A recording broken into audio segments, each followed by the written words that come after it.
Janet Chambers here, and I have a little Halloween craft for you that encompasses all sorts of skills and uses things that you've probably got around for your 3, 4, 5-year-old anyway.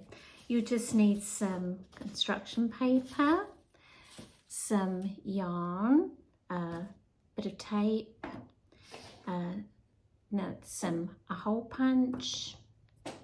These bits are optional, scissors and some tissue paper and glue, but you don't need to go that far if you don't want to. You can start off with just the pumpkin, folded the piece of paper in half and drew the pumpkin on the fold, and then I've cut out my pumpkin through both the layers, and then I've used my hole punch to put holes around the whole thing. Then I've just got a piece of yarn. It doesn't matter what colour the yarn is.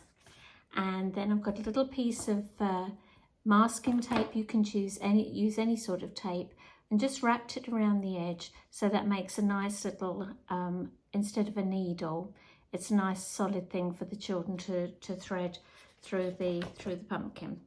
And so here comes the main part, is the threading of the pumpkin.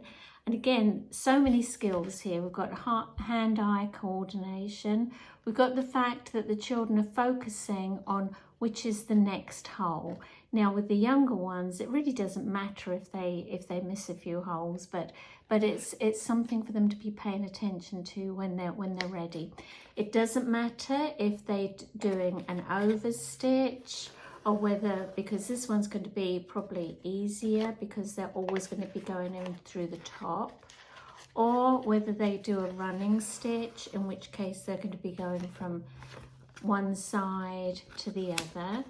It doesn't matter, but the fact that they're focusing on and threading through the next hole that comes along.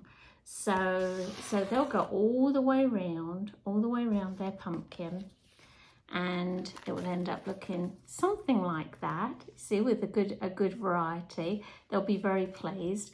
Now I've used the bit at the end so that we could hang it down. Now we can go a little bit further with this. We can add on some scissor skills as well.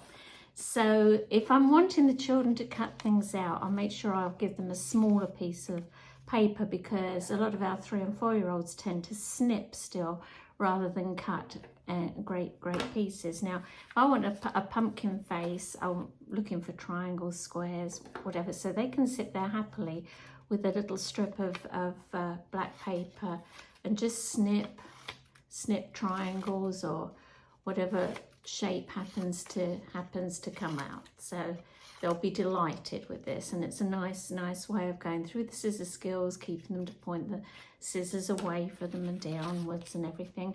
And they can create their own face on there as well. So you want them to do eyes, nose, mouth, and again, they're creating it with the materials they've been given, and they love a funny face. Again, that's optional. You don't have to do this, but it helps. So then you can add some leaves on the top. I just cut out some tissue paper leaves, and then you tell them where they want them. They can put them where they want them.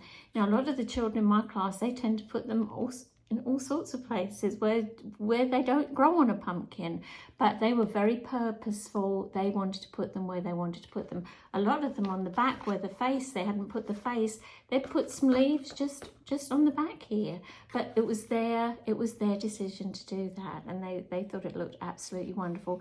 And again, the most important thing in this is the conversation as well, and the time spent together, so that you've got that exploration of language, as well as all these other skills that are involved. And you just got a piece of construction paper, you've got some tissue paper, some yarn, and say it doesn't matter what colour it is, a little bit of glue, some scissors, and you've got something like this that you can hang up if you want to, which will be an absolute delight for this season. Of course, if you want to keep it just for the fall season, then you don't need to put the jack-o'-lantern face on at all, and they look just as lovely. I've done that as well. Well, enjoy, have a happy fall, happy autumn, and I hope this has been helpful.